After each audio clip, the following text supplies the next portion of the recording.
Well, hello, besties, and welcome back to episode 3, where today we are talking about designing a life with purpose. And you know me, I'm all about living your best life and designing your life with intention and purpose. So, first of all, what is purpose? Well, purpose is whatever you want it to mean for you. My dear, dear friend, Stephanie Hepler, she's going to die that I'm actually talking about her on my episode today, but I have to talk about her because she is just a beautiful soul. She is light, she is love, and she is the most beautiful Christian I've ever met in my life. And she will tell you her soul's purpose is to be a mother, and she is the most fantastic mother.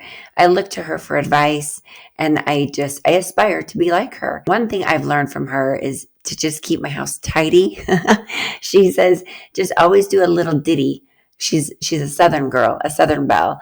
And that's keeping it tidy, like going through at the end of the night and just cleaning her home.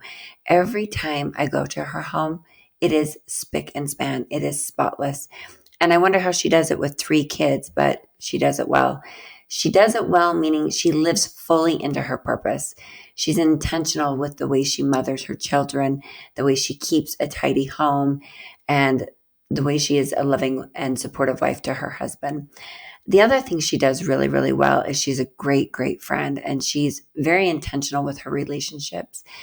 So for her to live into her purpose as being a mother, that truly was her life's purpose. That's truly all she ever wanted to do and be. And she does it extremely well.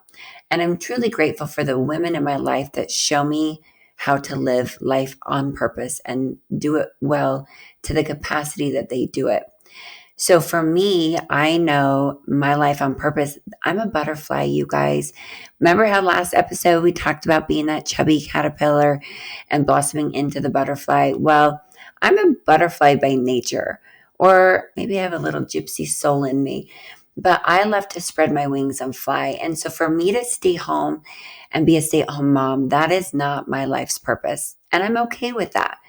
Because as I've gotten older and I've gotten to know myself, I have realized that my life's purpose is out there spreading my wings and spreading my pixie dust, where I can build relationships and I can build community and I can build other women up and I can help women recognize their purpose and to live authentically into that purpose.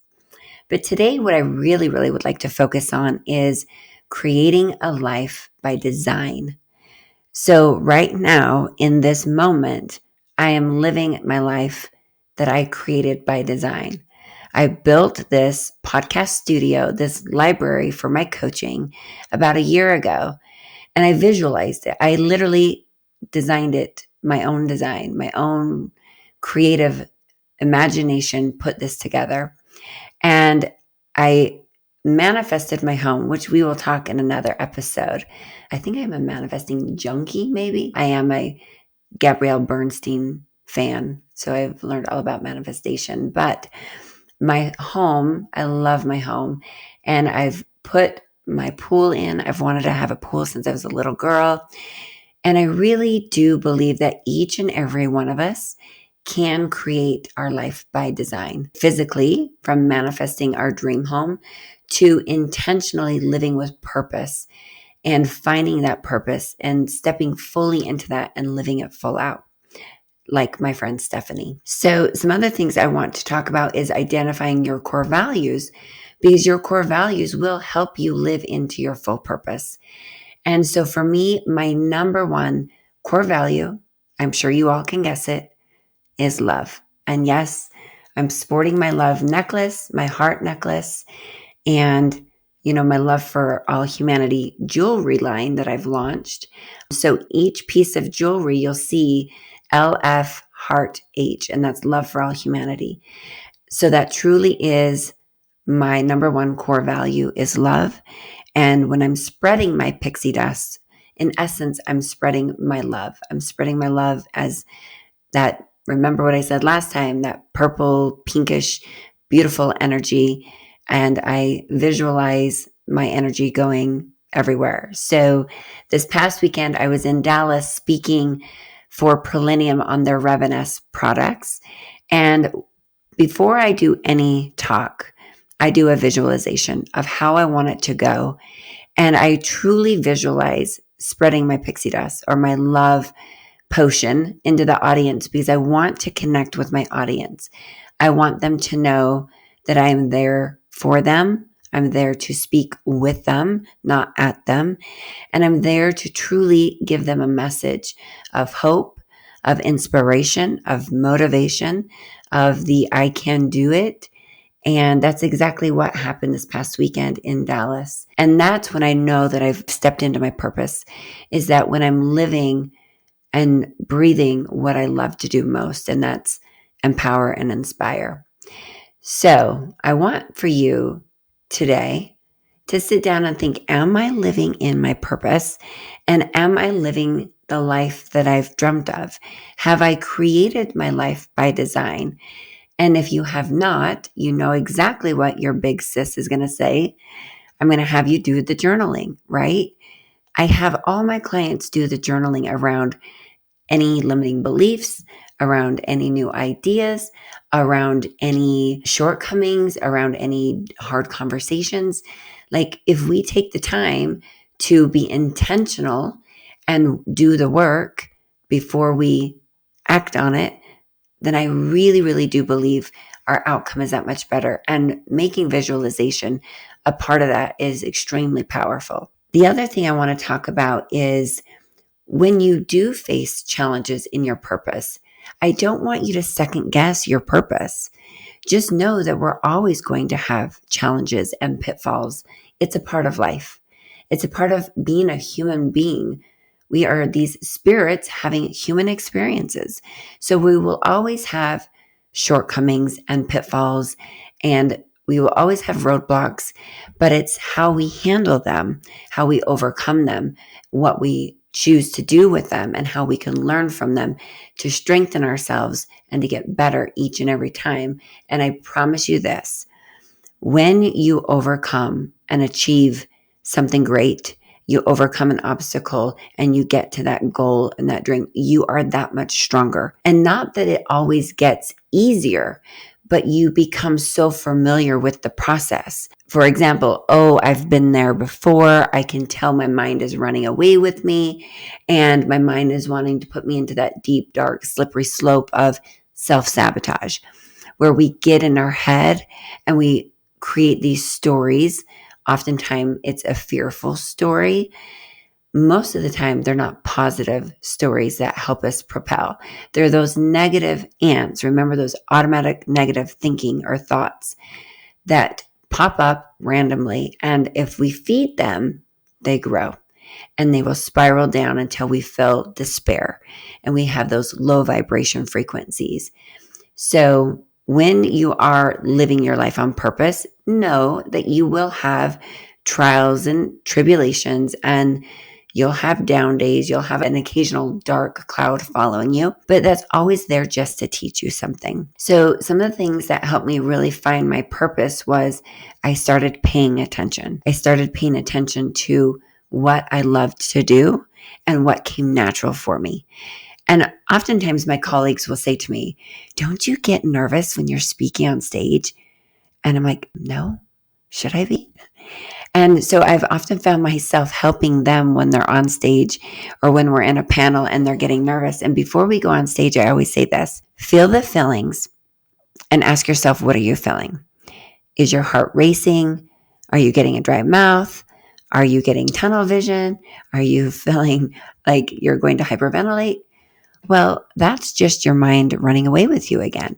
So what we're going to do is we're going to tell our mind, these aren't nervous, fearful feelings. These are feelings of excitement, because physiologically your body responds the same. Your heart will race when you're excited.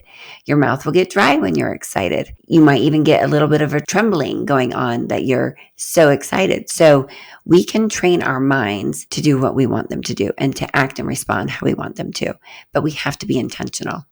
So stepping into your purpose, mine is stepping on stage. I absolutely love to be on stage, and I love to speak and empower and share my message with women. And so if that's something fearful for you, then maybe that's not your purpose. But I'm sure there is something that you do that comes supernatural, or that you did as a child that you love to do. And maybe you've lost that. Maybe your current job has numbed that or has blocked some of that from your life. And so, again, going back to the journal, pondering on this, setting an intention, and really trying to discover maybe what your purpose is. But I do always say, start with what you love. What do you love to do? And if you could do anything, if you were the designer of your life, which you truly are, what would you love to do? What would you rather be doing? Because I tell you this, being at the hospital, working at the bedside, that was not my purpose. Yes, I love to help other people. I love to serve other people. But that was not the environment for me. That was not my life's purpose, where I could step fully into my power, fully into my spirit, fully in alignment with my true self. I knew that because I would leave depleted. I would leave burnt out. I would leave exhausted. I would leave carrying the burdens of my patients. I would leave carrying the toxic, poisonous energy of all the other burnt out employees that would just complain all day, every day. So if you find yourself in a job like that, I want you to question, is this my purpose? And if it's not, you can change it. And one of my favorite things I've ever heard was, you're not a tree. I think this was Jim Rohn. You're not a tree. You can uproot at any moment in your life and go somewhere else. Start over. Start a new job. Start a new hobby. Learn something new. At any time, at any moment, like that. That split decision, that split second, you can be living a completely different life. So let's get intentional. Let's start to visualize. Let's be dreamers. What does your ideal life look like? Is it a big home? Is it a pool in the backyard? Is it maybe an apartment where you're surrounded by a lot of neighbors that you can make your friends? This is your life by your design.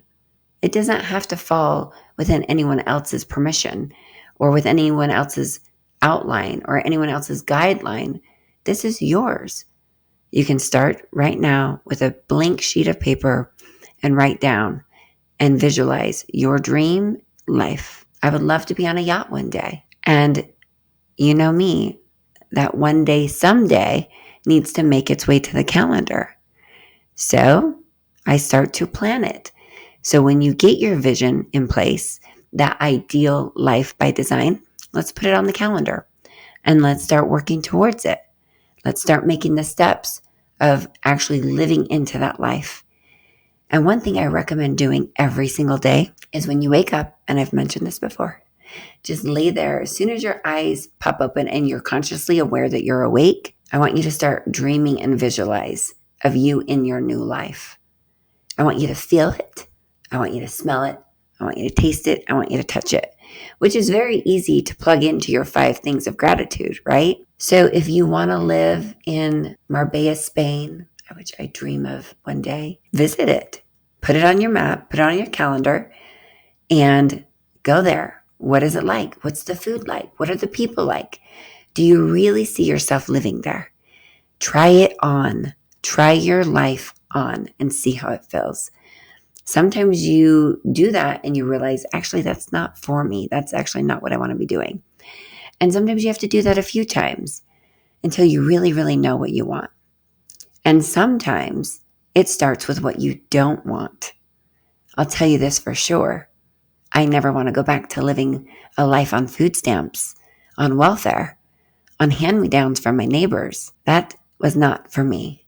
Something inside me wanted more. Something inside knew there was a bigger life for me. And so I just took that little tiny seed that I felt inside and I would feed it hope and inspiration. And I would watch Lifestyles of the Rich and Famous as a little girl. And I would pull out the Sears catalog and I would circle things that I wanted, outfits that I would want to wear. Because remember, growing up on food stamps and welfare and hand-me-down clothes, that was really, really far out of my reach. But in my imagination, it felt so close and it felt so real to me that it fueled and it truly fed that little seed within me. And before long, I started growing sprouts and I started growing limbs and it started becoming my reality. Yes, it took years, but the more you practice it, the more you perfect it, the closer it gets each and every day. And so here I am at 47. I absolutely love my life. I love every inch of my home. I love just to stare at my pool. In the mornings, I go and I have breakfast and I just overlook my pool. And I can't help but sit in deep gratitude. And I get that giddy little butterfly feeling in my stomach, like a little girl. My little child innocence comes out. And she's just so thrilled and so excited that we're living this dream that we've had for so long. Really, it just puts me in the best state of mind and in the best feeling of gratitude is to just be out in my pool. I love it. So I want you to get creative. I want you to go inward, find your little childlike self. What does she want? What dreams does she have inside that we've shoved down, that we've pushed down, that we've put a blanket over, that we're temporarily suffocating? Because you guys, you're my bestie. And I don't want to see you go to your grave with these dreams and goals in you. I want to see you living them. I want to see you all over social media with all your pictures and all your glory, sharing your greatest life. Because it does inspire the rest of us. It does show the rest of us what is possible. Don't feel like you're bragging. Feel like you're living. When I'm posting, I'm living because I want to share it with everybody else. I want everyone to experience what I'm experiencing. I want them to be so full of life that they can't wait to wake up and do it again the next day. You guys, it truly becomes contagious. People want to be around you. They become inspired by you. They want to know how they can live into their dreams, how they can find their purpose. It's all within us. We just have to unclutter it. We have to remove all the excess baggage to find it. But I promise you, when you find it, it is bliss. It is love. It is ecstasy. It is authenticity. It is you as your true self, fully how you were meant to be. So, you know you can always find me here at The Best of Yvonne on Instagram, here at The Best Yvonne podcast, thebestofyvonne.com website. I'm literally in your back pocket 24/7. I'm your bestie through it all. If you are having a hard time finding that seed within you, if you're just feeling lack of hope and lust for life, DM me. Sign up for my coaching. Let's do the work together because I'm here to support you. I'm here to show you what's possible. And remember, if Yvonne can do it, you can do it. Until next time, besties, know that I love you and I'm rooting for you.